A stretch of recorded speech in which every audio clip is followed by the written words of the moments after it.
Well, that was pretty disappointing and honestly a pretty big disaster. The Baltimore Ravens make no moves on NFL deadline day, and there was no big move for them either. We talk about what happened, why it happened, and where the Ravens go from here. All that and more coming up on this instant reaction edition of Locked On Ravens.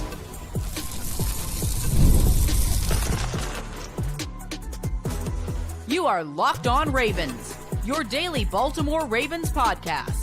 Part of the Locked On Podcast Network, your team every day. You are Locked On Ravens. Welcome in to the show.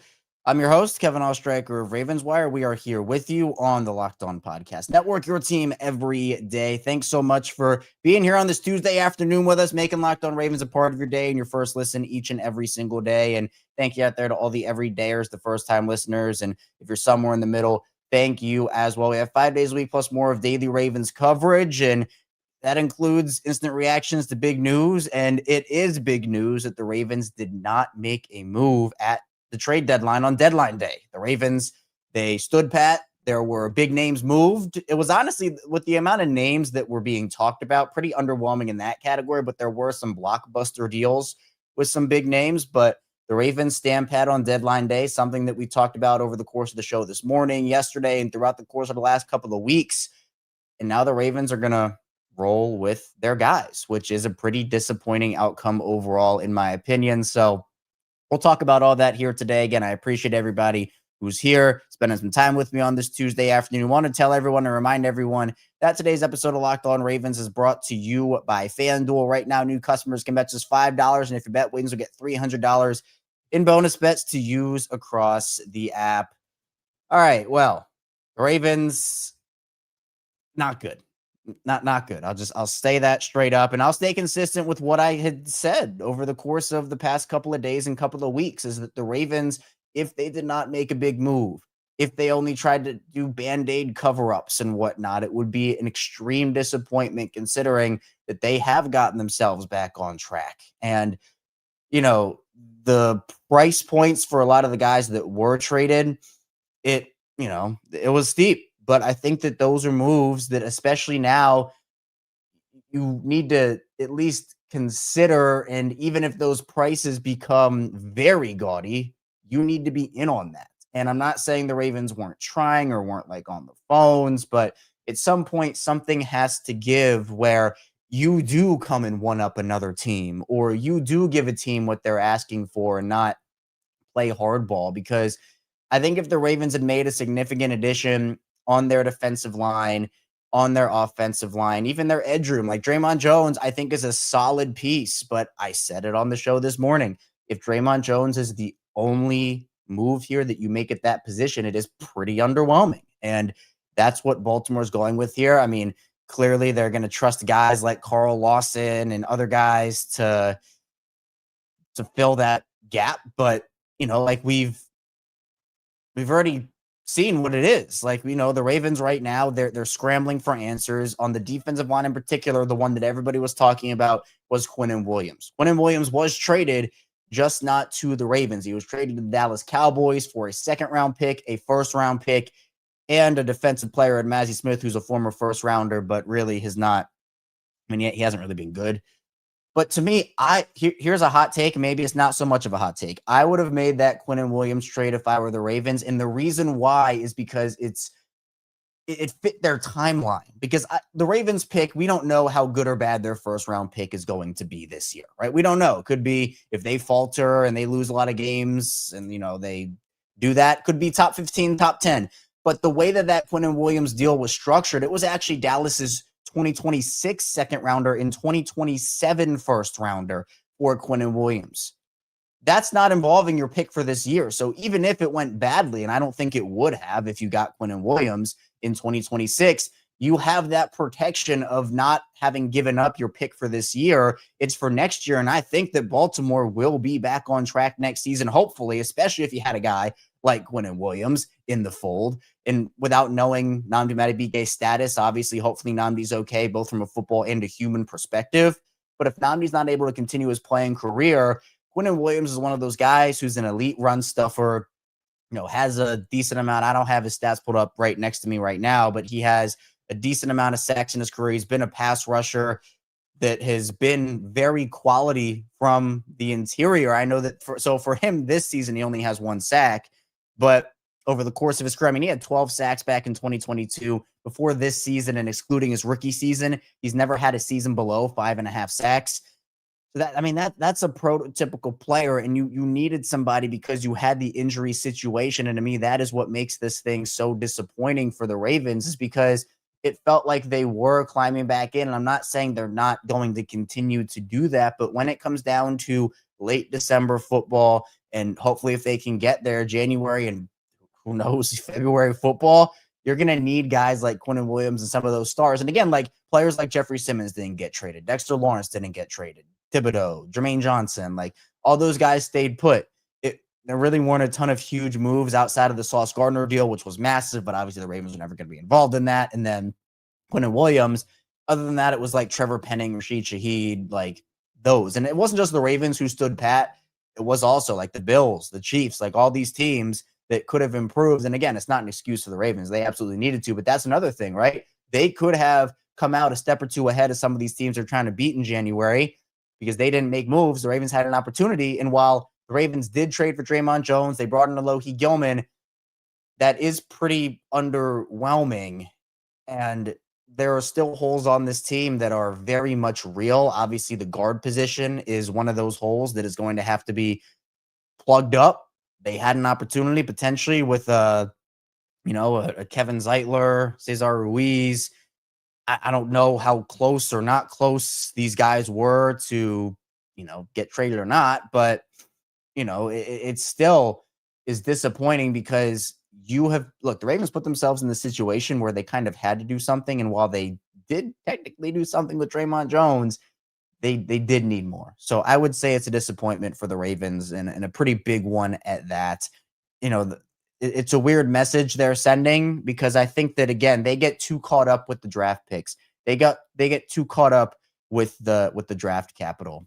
And the Ravens they are so stuck in their ways. Again, I said this over and over again. It is okay to lose a deal long-term if it helps you out in the short term when you seriously feel like you have a chance to win. And that's been the Ravens' messaging over the course of the season, right? Even when they were 1-5, it's we can turn this thing around. We can do this. There are areas we can improve. We're working. And then we finally get 2 wins in less than a week.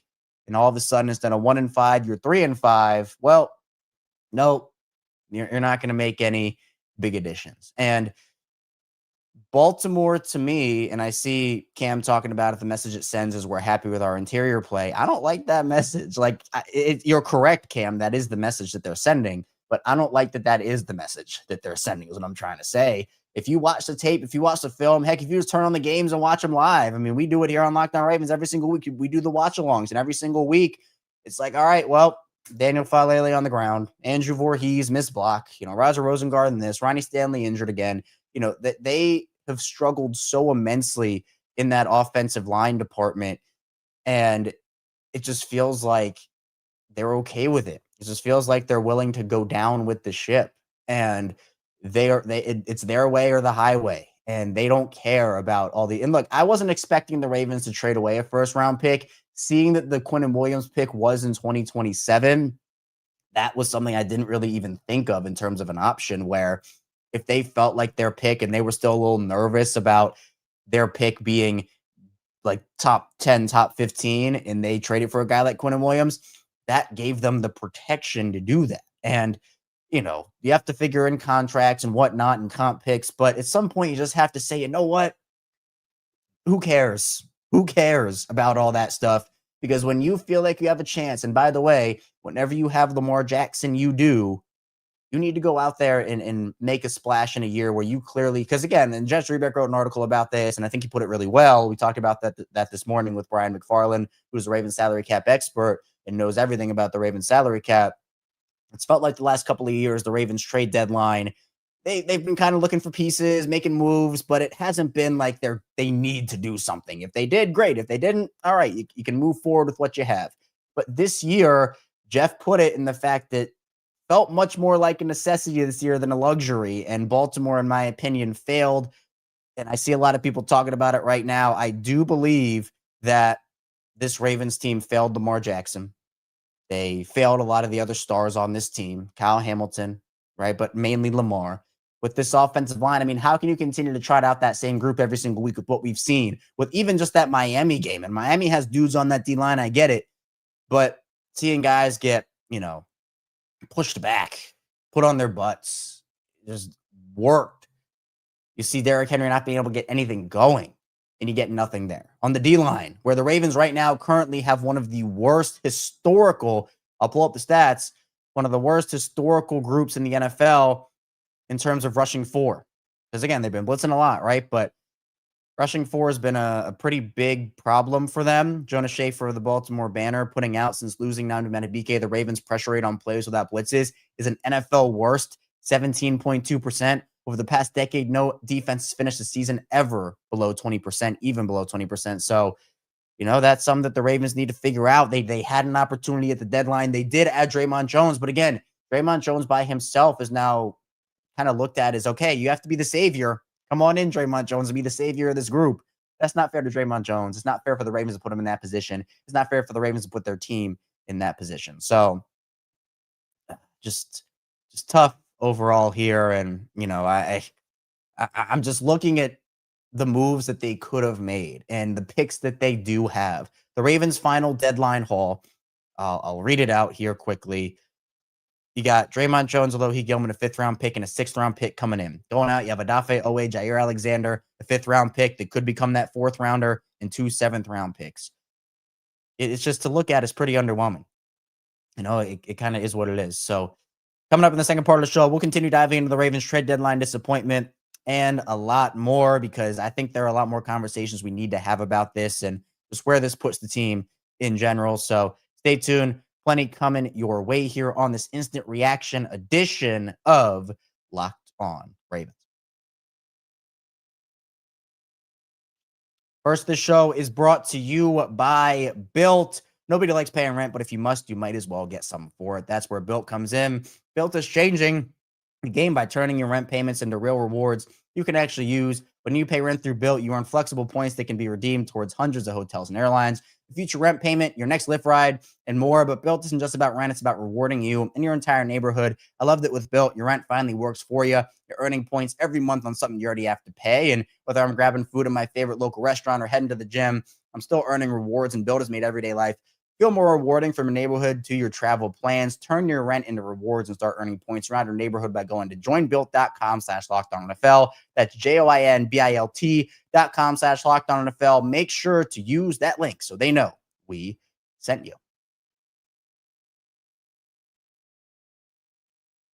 Back here, Locked On Ravens, Kevin Oestreicher, still rocking out with you here on this Tuesday afternoon after a disappointing Ravens deadline day. We talked about the lack of moves Baltimore's made. We're going to continue that conversation. It's tough. I was expecting, and maybe I shouldn't have, but I was expecting this time to be different considering where the Ravens are and where Lamar Jackson is, right? Lamar's not 35 years old. Lamar has a long way to go, but he's also not 25 anymore. He's going to be 29 at the end of this year. And, with every year that you don't win or you don't put yourself in the best position you can to win, you're wasting a year. And that to me is the most disappointing part. It just felt like the Ravens didn't put themselves in the best position to win when I felt like this was the year to finally make that big move that they made with Roquan Smith a couple of years ago. You've had a couple of years to kind of replenish, not have that second rounder, but felt like this was the move. So I appreciate everybody for being here again. We're 5 days a week plus more of Locked On Ravens, and we have the regular show Monday through Friday, 6 a.m. Eastern time. We also have instant reaction shows like this after big news. We have it after games as well. And we also do Locked On Ravens watch-alongs during the games, Locked On Ravens squad show twice a week, bonus episodes in the weekend. So we got you covered over here on Locked On Ravens with your coverage and content. All right, let's do some grades. A through F. I did it on the show yesterday. We did instant reaction for the Dre'Mont Jones trade, and I gave that Dre'Mont Jones trade a B. And I said, all right, let's see what they do at the deadline. Then we can reassess as a whole. I'll read off the haul again. Coming in is Dre'Mont Jones, Alohi Gilman, a 5th-round pick, and a 6th-round pick. Going out, Odafe Owe, Jaire Alexander, a 5th-round pick that could become a 4th-rounder, and 2 7th-round picks. That's a D for me. It's a D. It is what it is. I think the Ravens, it's tough because like Gilman and Dre'Mont Jones are fine players. They're not like, oh, they're top 2 at their position, but they're also not bad players. But the problem is they need a lot more than those 2 guys. And that's where that grade comes in for me. It is a D, in my opinion. I'm not giving them an F because I do think that Dre'Mont Jones will help them to an extent, and Gilman has already helped them to an extent. But you needed to continue to add pieces. And look, I had said on the show, I said it this morning, and I said it probably during the instant reaction stream too we did last night. I said that I would hope the Ravens make 2 more moves after Dre'Mont Jones. But realistically, I was only expecting 1 more. But if they make, because I called the Dre'Mont Jones trade in the middle of a low tier to medium tier move. I think that move is in the middle of a medium tier move to a low tier move. If they had made another low tier move, I would have still been disappointed. But it would have been something. It would have been something where right now you are relying on guys like John Jenkins and Brent Urban to play significant snaps for you for the rest of this season. You know, like they have Travis Jones, but, you know, with Matabike being out, they needed that guy on the interior to really help them. Because when it comes down to it, yes, the Ravens have generated more pressure by blitzing. But that stat that I had just mentioned with them and rushing 4, you're not going to be able to just blitz the whole time against quarterbacks like Josh Allen, Patrick Mahomes, etc. You're going to need to go out there and you're going to have to drop guys back. You're going to have to win one-on-one. And while Dre'Mont Jones can do that, while Carl Lawson can do that, we'll see. And I see a couple comments about Christian Wilkins, which is still interesting. I mean, again, I don't know where he is in his recovery. I don't know his situation in terms of stuff that happened in the locker room. I know that's a big controversy point as well. But I'm seeing a lot of D, F minus. I see a couple F minuses in here too for the grade for the Ravens. It's disappointing. I'll keep saying it over and over again. It is disappointing with the Ravens and their opportunity to, I think, really separate themselves. And that's the thing, right? Other teams didn't do a lot either. Aside of the Jets who traded away. I mean, that Jets game that they're going to play in a couple weeks. I mean, no more Sauce Gardner, no more Quinnen Williams. But, you know, outside of there was just not a lot of movement in the AFC. Kobe Myers got traded to Jacksonville. That's not really impacting the Ravens. Like, they could have really set themselves apart, which really is disappointing. At this point, I don't know if there's a press conference for John Harbaugh and Eric DeCosta. I don't know if that'll be tomorrow. I mean, we're going to hear from Harbaugh tomorrow during the media availability, I'm pretty sure. So maybe that'll be his, I guess, way to answer questions about it. But, you know, you have, and I see the memes flying around social media right now where the Orioles made a trade today, but the Ravens did not.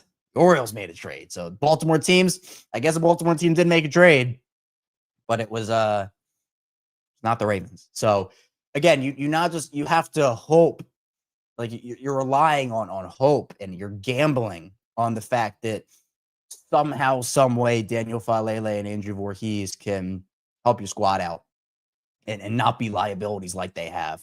You have to rely and gamble on the fact that your defensive line is going to be able to generate more pressure. You're going to gamble on the fact that Dre'Mont Jones is going to come in here and be an elite level game changer for them, both in the run game and in the pass game. And again, I don't think that's fair. That those are not fair expectations to put on Dre'Mont Jones. But you're relying on a lot of young guys, a lot of veterans who weren't expected to have the roles that they had.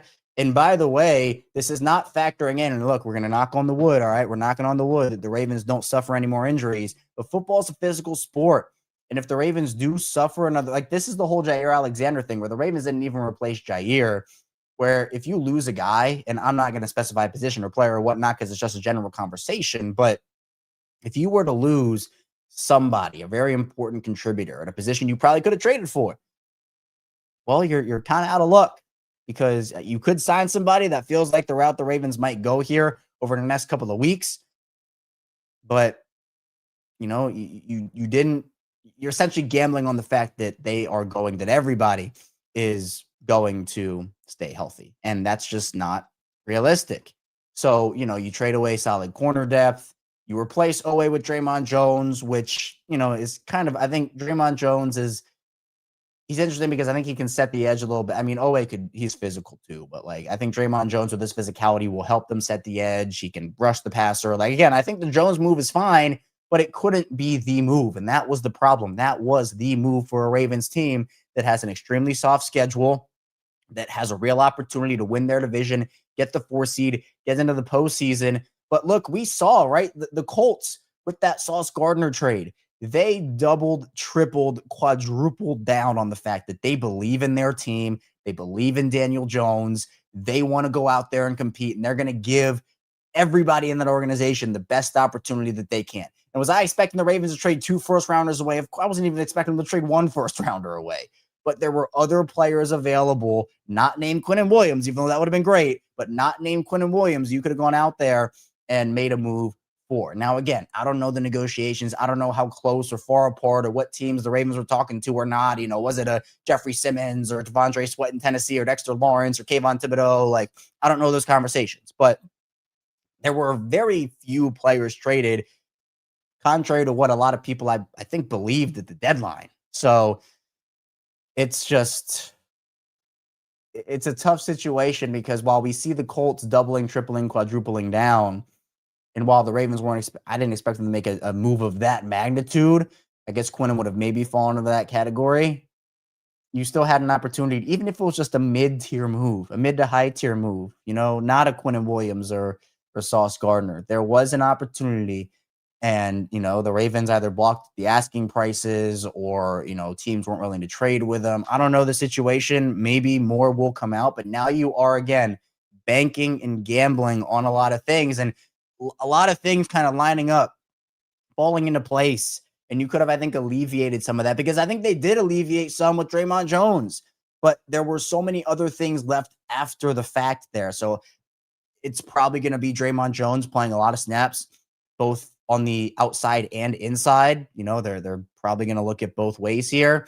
I see people talking about Christian Wilkins and the odds that they go and pick him up. I don't think it's a zero. I think there's a shot, but, you know, the Ravens are going to have to be okay with his medicals, and, you know, Baltimore also is going to have to figure out that locker room stuff. Again, I don't really know that whole situation, so it'd have to be something the Ravens were comfortable with or not. But Christian Wilkins, when healthy, by far is the best free agent, not even just defensive lineman, best free agent available right now. And that might be their only path, right? It might be their only path. So I see in the chat, I see Robert, you're saying it. They're betting everything on Lamar. They're betting everything on Lamar, that he can save this team again.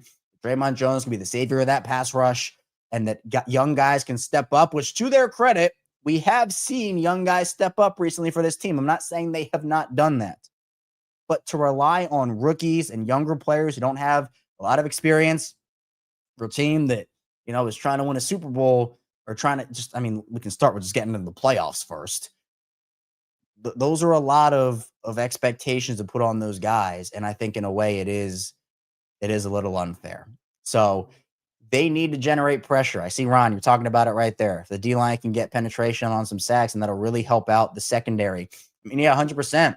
Like, that's what they need. And I just think that adding another guy would have helped that. But now it's going to be like, all right, Travis Jones, save the season, right? Dre'Mont Jones, save the season. Kyle Van Noy. And there were some stats, actually, we're going to get to in the final part of the show about the Ravens D-line. Kind of worrying. So coming up in the final part of the show, we're going to dive into just where the Ravens go from here. You know, we talked about some of it with Christian Wilkins and some other guys, but at the end of the day, the Ravens, just Dre'Mont Jones and Alohi Gilman coming in. So be sure to stay tuned. We have plenty coming your way here on this instant reaction edition of Locked On Ravens.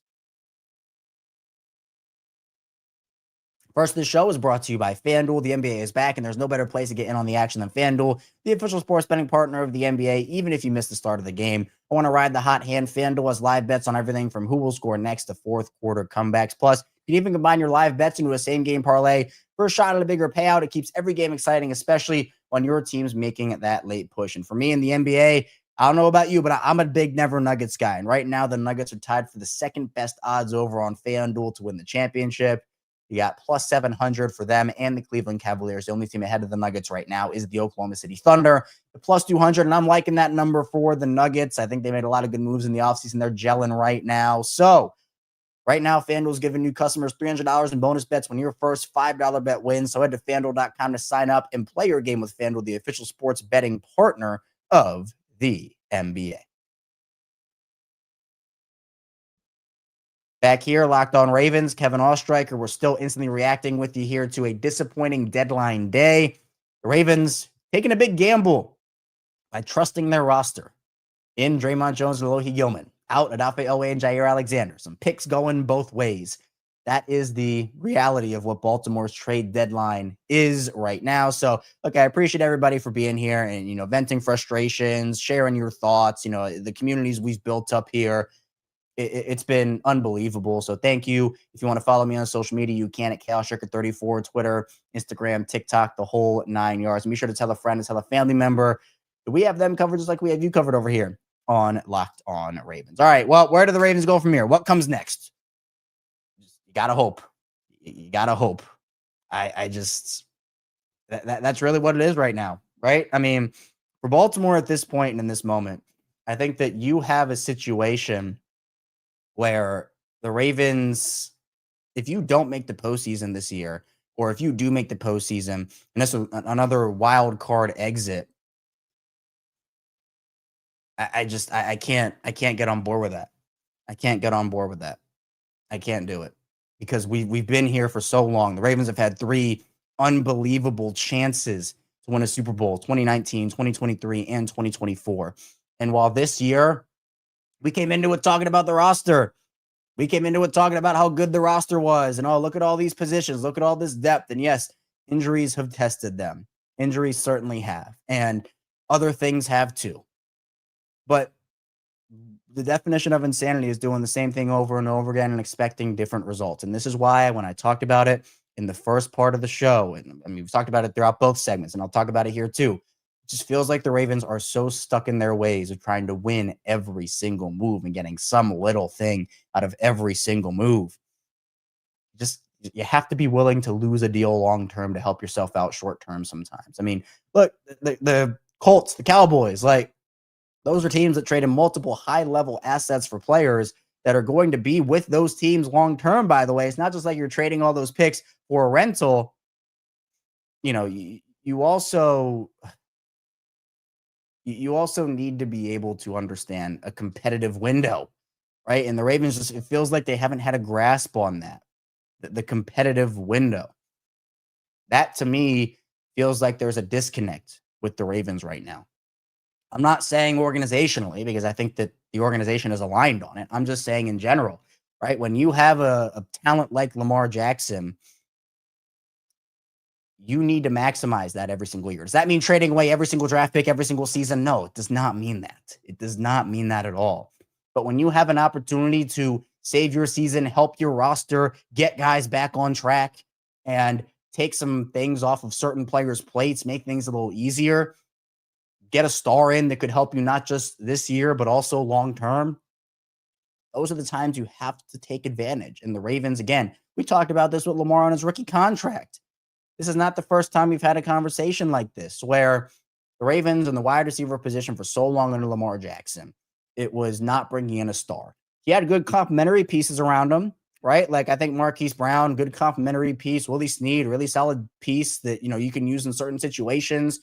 Seth Roberts, really solid depth piece, but they were using those guys in roles that weren't fair to them. And I think that guys like Willie Snead and others as well, like, underrated players, but you needed guys around those players. You need to give Lamar that pure number one guy. So the guys like Willie Snead could get even, less attention on Willie, less attention on Seth, less attention on Hollywood. Like, it's those types of things, because I think that all 3 of those guys are good players. But imagine them in an offense with Lamar Jackson and that star wide receiver. That, to me, helps everybody out. So it's the same concept this time around, where, you're looking at guys like Travis Jones, who has stepped up at points for the Ravens this season. Mike Green's finally starting to get on track a little bit. But you need to add players around those guys. And again, Dre'Mont Jones is on the team now, and that will help to an extent. But that star player, right? Like I was talking about, that star wide receiver, that star player. And with Namdi's situation, there was a clear opportunity. And again, like cap space, they got to resign a lot of guys. Lamar's cap hit's huge. I understand all of that. But sometimes you just have to get talent in the building and just figure it all out. Talent in the building and figure it all out. That to me is the conversation. Cam asking the question, Kevin, please talk about how they just essentially said we're okay with Faalele and Voorhees protecting $50 million two-time MVP Lamar Jackson. Yeah. Talked about, I mean, yeah, I agree, Cam, and I've said it a lot. I'll say it again here where, at the end of the day, it's unfortunate because the Ravens, the problem for me wasn't about giving Faalele and Voorhees the starting jobs, was about giving them no competition to compete against to win those jobs themselves.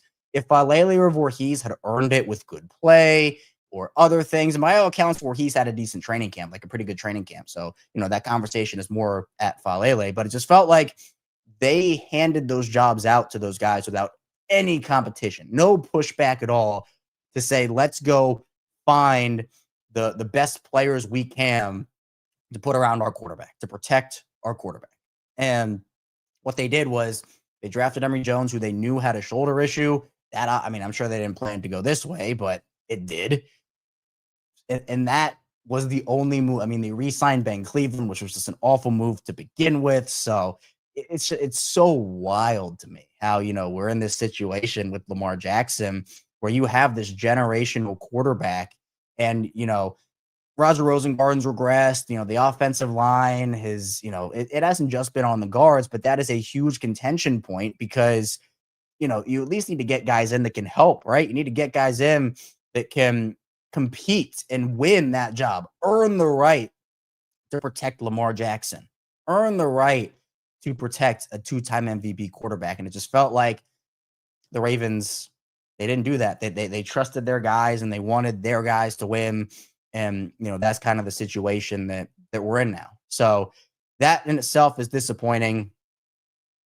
It's tough. And if you can't tell, I'm very sick right now. So I apologize for all the sniffling and all that. I've been trying my best here. So that's on me. But again, I guess I'm sniffling, crying. No, I'm not really crying, but I'm just saying it's been tough here to look and see the Ravens have an opportunity like this and just squander it like this. Because let's look at Pittsburgh, right? Pittsburgh is a team that they didn't make any moves either. Pittsburgh's a team that, yes, they beat the Colts, but there are still a lot of questions right now that they need to answer.